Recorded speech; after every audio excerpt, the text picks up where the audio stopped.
We're still on round 15 and there are still lots of games to be played. We've already talked about some of the games happening and it's time to discuss the remainder of the games happening this weekend. First off, Victor, Leeds are high on confidence at the moment after beating Chelsea in midweek. And in my life, I never thought I'll be asking this kind of question with Leeds and Liverpool. But should Liverpool be afraid of Leeds at the weekend, or will it be a straightforward affair for Arne Slot and company?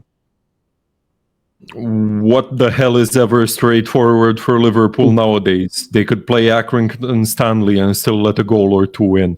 It's a tough one for sure, and Leeds will be buzzing after beating Chelsea, but they'll also have a lot of defending to do in this one. I think Liverpool are going to look to establish control. So my belief is that Slot should shuffle his defense, not the attack.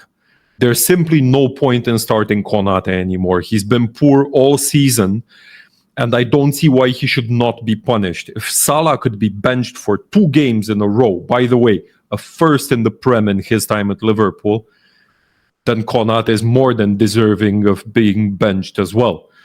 Put Gomez next to Van Dijk, start Bradley if he's fit. If not, Curtis Jones at right back, Robertson on the left.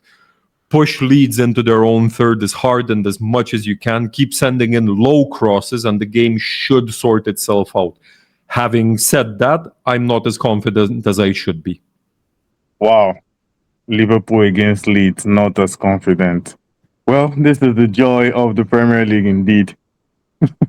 Over to you, Max. Looking at the form of Brentford and Tottenham at the moment, who is the clear favorite to win, if any? I mean, I used to predict Tottenham games too often. Honestly, I already feel bad for saying at least someone is favorite. But I mean, obviously on paper, Spurs are favorites, but their form is pretty bad, and Brentford didn't really play the show as well. So I feel like this game is gonna be horrible to watch, and probably Spurs gonna win. But I wouldn't suggest you watching this game. Right.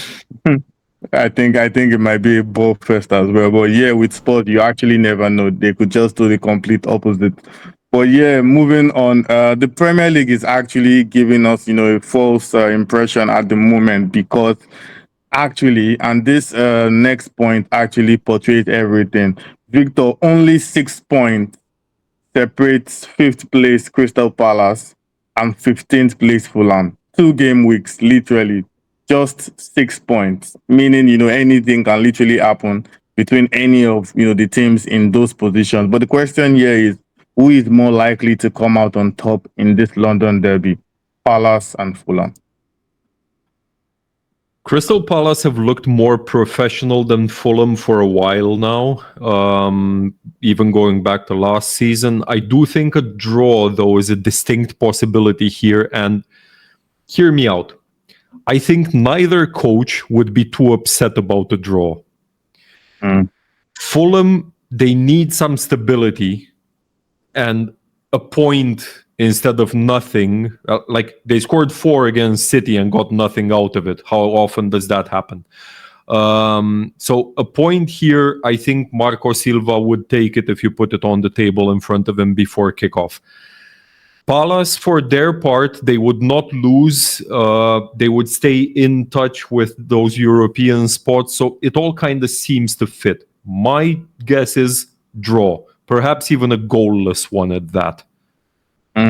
Interesting. Anyways, back to you, Max. After losing to Aston Villa in surprising fashion in midweek, will Brighton be able to get back to winning ways at home against West Ham? I'll probably talk statistic-wise more on this game, and I say that Brighton scored at least 2 goals in 10 out of last 11 home games, and I don't really see West Ham scoring at least 2.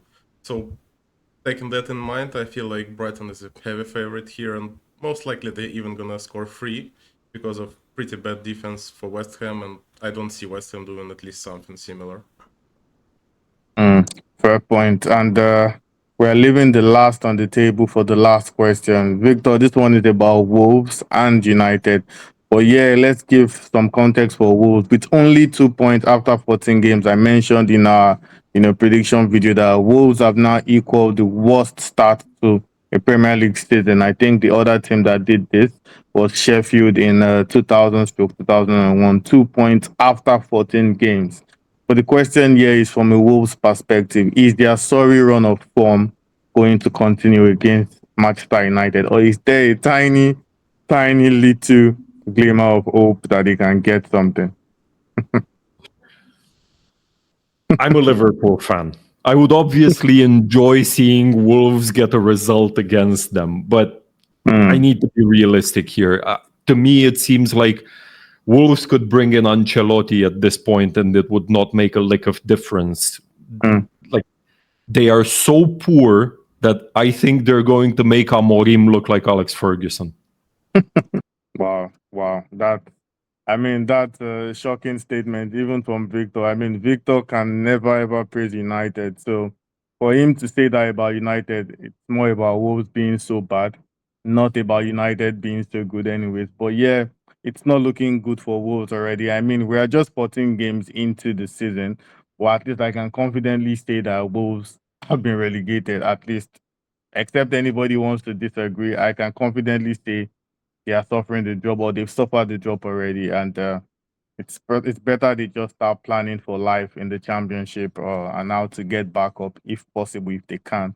But anyways, that's all we have for round 15 in the Premier League. Games are coming in thick and fast, and everything can change in the blink of an eye. I mean, ask Liverpool fans, ask Chelsea fans as well. But yeah, the Premier League continues to give us all the drama, and of course, we'll be here after this game week to discuss the best talking points from all the action after the round. Stay tuned.